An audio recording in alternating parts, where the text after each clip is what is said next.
Hey guys, it's a tin man here. As you can see, I'm kind of out there, you know. Rock Clan is down in that valley behind there, so we might hear some barking. We hear any barking from anywhere from, say, this vicinity to that vicinity. It's going to be them. Hear a couple of peeps once in a while in these areas here, and these ones are doing it within unison of these ones, and that's not dogs. Dogs will not interact with them, so don't be fooled. Well, I can't say that 100%.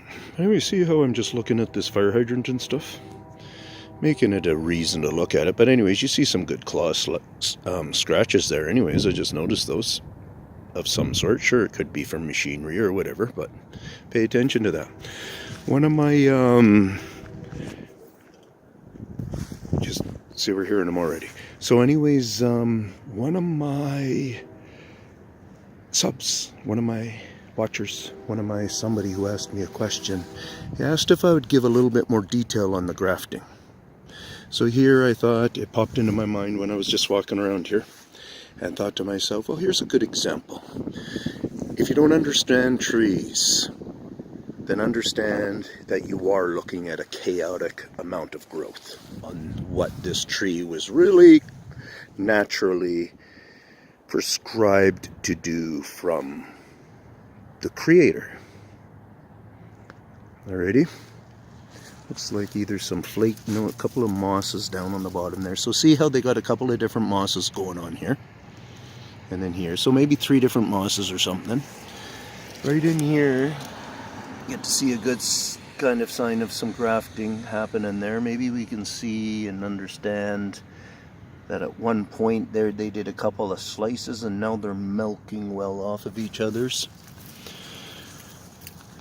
The thing about tree growth, and when it is actually pushed up against each other like that and the skin is fully together and stuff, if there's not going to be a friction, or if there's not going to be slicing and kind of binding them close together over time, or just even with my ability, I might be able to do enough bending out of the tree. Maybe I would choose to go like this and bring it in from that side and do my grafting right there where it has its continuous pressure, take advantage of that. And these guys get that stuff in remarkable ways, guys. So let's just go into this one.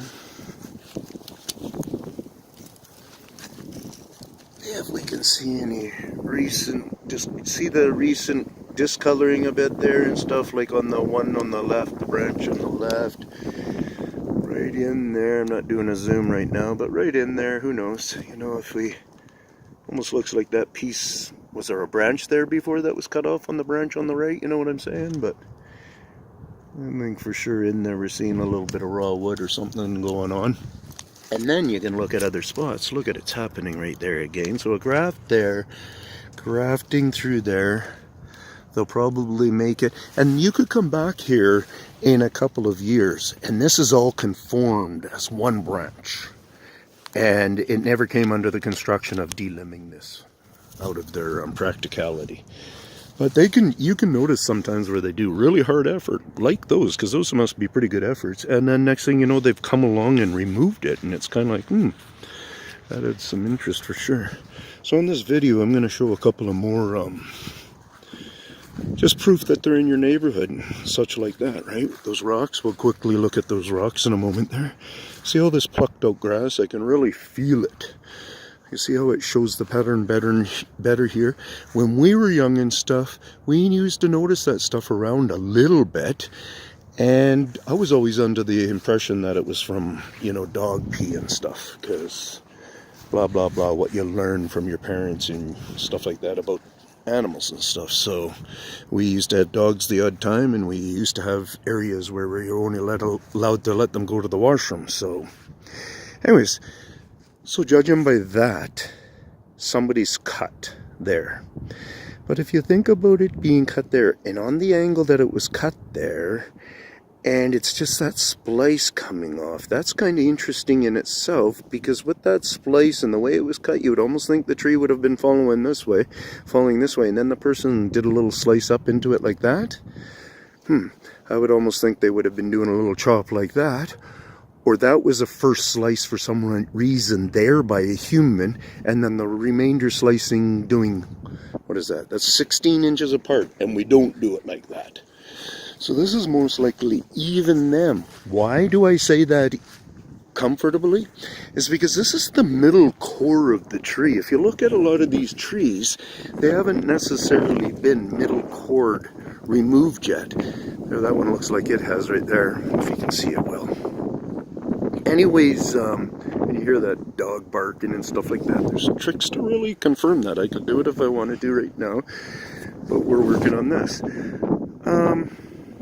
So once again, we get to see that there's a hacking pattern also that will help. You know, what kind of a chainsaw or cuttersman came in here and did all that weird cutting, especially when it's a city property and they just come in here with the right tool and go zip, and she's gone properly. Yeah, back to the middle core. See, remember what I tell you. Most of this stuff we're looking at, especially this bottom grooming on each one of these, is going to be of the suckerism. They're not cored proper branches. If we look at this branch right here, let's see if I can come in from this way. Now, if we look at this branch right here, see, when they scored this one to be a sucker branch, see right here, there's something that was coming off of the core. That was a branch at one point going, I don't know, maybe it was going out the outside and this was the core right here and it was going out the outside or something like that.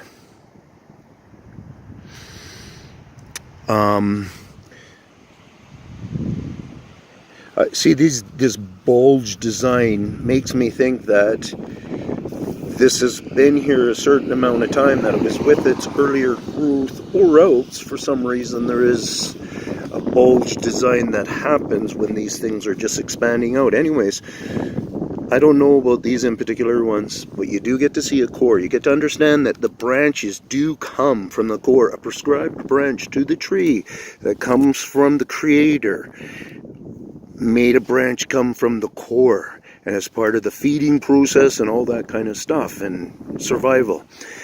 If I came along here and I just made a nick on here, the tree wants to do a repair and stuff, and I don't know if I could do it, but sucker branches can be created at that moment now. So that's what these guys are hugely in, and that's hugely why you see different markings on trees, is because you're seeing the suckerism type thing. Now you look at this tree here and how beautiful the skin is and so on and so forth. In reality, if you're not looking at the damaged parts, but if you look at it, how it's just this nice soft grain and stuff, this tree will get huge and always be like that. But someday in this park here, when these trees really are huge, we're going to be looking at stuff that is real cool, like design that we love as humans. We love the bark design that we get to see and stuff like that. But it's not necessarily fully natural, guys. And our arborists know that when trees get damaged, that's when a bark design can change a fair amount. When trees get damaged, we know that a big sprout of branches can come. If you go around your city parks and all that kind of stuff, even the evergreens and stuff are starting to be changed over to different kind of creations, I guess, in a way. You know, they're just created with all the suckers, and just think about it, look into it more and stuff. See, our guys, I doubt they would in so much really be putting all this sharp stuff coming up like this, but they do. But you can see this is being all chipped at. This is all being chipped at. When I was in Victoria, I noticed they like on the rock walls and stuff to continue keeping that castle look of sharpness and stuff. And the more you look around, lots of times on rocks and stuff, as they're breaking them down, lots of times they like to have that. Lots of times they leave a sharp edge like this up and stuff. really, from a gravel pit, when we break a rock, it doesn't have this ching, ching, ching, ching, ching breaking so much. It's just kind of, and like waved and stuff like that. That's all just chunks and so on and so forth. Here you can probably get into that and actually see that they've been scratching that out of it, instead of maybe doing a full break it right off or whatever they want. They'll do that. They'll put the moss on the rocks and stuff. And, you know, moss... Oops, I gotta watch for poop. Moss is pretty much one of these things where I could probably come and take that and wipe it around in this really cold, wet area and stuff, low on sun. And they'll probably, it's likely that it could leave spores behind and survive and start to grow off that spot. And I believe these guys are into doing all that kind of stuff. There's a slight chance that moss is just whatever, certain amount airborne and stuff. But it is part of their farming practice. You'll really get to know that. So along here, a tree like this is probably them that did that. And yeah, just watch your tree and stuff, and you're going to notice different things going on with it. And if you think about growth stimulation and that suckerism that I talk about, you'll slowly see whatever has been part of the original core of the tree disappear. It just becomes part of the whole suckerism. I've seen it and I've calculated on our videos where I'm going, guys, it seems like it's all the way down to the base. This one's been fully replaced, and then they continue to replace more. So right here you can probably pick out that they're doing some peeling at it or something. I hope I was on a nice focus there.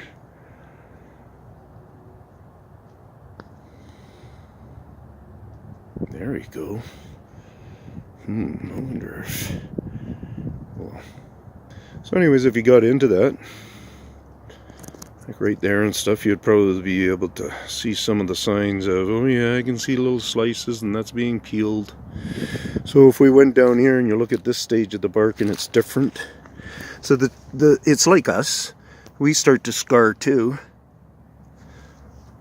So if you're mucking around with the skin, sorry about that, guys. It's just, maybe it's because it's the coldness out, but yeah. And then even you're going to start to notice that they just do a little nick in here, lose this part, whatever they're choosing to lose on it. I don't want to scare you too much, but they might be even behind a lot of the leaf fall. Not necessarily all of it I'm calling yet, but a lot of it they are. And there's certain proof lines that I go with to support that. Like you see trees like this where they got the really weird seeding, and they have tons of seeding all up in the suckerism part of it, and not so much seeding down below. So there's a couple of trees. We might have a reason of understanding for that, but what I'm telling you is it's been excessive happening. Look at the excessive amount of seedlings. So if we come in here and we actually look at the cones, so if you look at that and you kind of understand what could have been going on there, is it kind of a similar process where they just have to come in and mark each spot? Because how is the tree itself defining which spot to have them growing out of? You've got that spot, and that spot on this one in particular limb. Oh no, so we got two spots on that in particular limb. Okay, look at that. We got more than two on that limb. So you watch for patterns and stuff too, because I think trees would have a lot more pattern. These guys have their own patterns when they mark their stuff, and when they, like their pattern in chipping rocks. They have where you see a lot of it where it's just that chip up stuff. I'm not talking about necessarily those big chunks there, but like just lightly part there. So it's chip, And it's all, a lot of it is almost like on a curvature chipping too. Roundness to it. You can hear them barking in the background there. Not this way, I'll just zoom us this way and I'll float the way they are. So make sure I'm on a good zoom here. Focus. They're still peeping them out. I was already testing it out and making sure it's them. I know where I am. I was down below earlier filming. So I've got a number of videos coming up today. Feeling really motivated because I think, you know, I'm hearing people hear me and understand it. And sometimes when a certain comment comes through where, you know, somebody's touching into telling me that this is pretty remarkable stuff, then I get quite excited and I start telling, yeah, how big I see this story too. I see this story bigger than anybody else. So all of these trees are, you know, made by them. Ones like that really stand out. And you can show extra interest in it and stuff, and don't pay much attention to the ones around it. Make it the focal point, and they will recognize where your focal points are. And they work different. That's if you want to be that close with them. If you don't want them that close, like I'm always moving. So I'm on the road living, guys. So it's easy for me to tell you right now, I don't have the full impression of what they would be doing to me if I was stationed in a house all the time right now. Making sense? So in other words, yeah, if you want to actually talk about it, then comment that you want to hear a little bit more insight to what happens when you become right up in their face, like I am right up in their face, and it is a big change. It's a huge change in your life, in your character. You're all of a sudden a lion tamer. You're not the guy sitting at the circus just looking from the stands watching, you know, or even maybe the guy who helped set up the circus tents and stuff. He's a little bit closer even to the lion guy. So there's different levels, and when you're at this level, man, you're at the level, and you got to know that you're around decent beings, you know, and there's lots going on. You hear that more barking going on again off this way? Hopefully the wind's not too bad on this contraption. Peace out.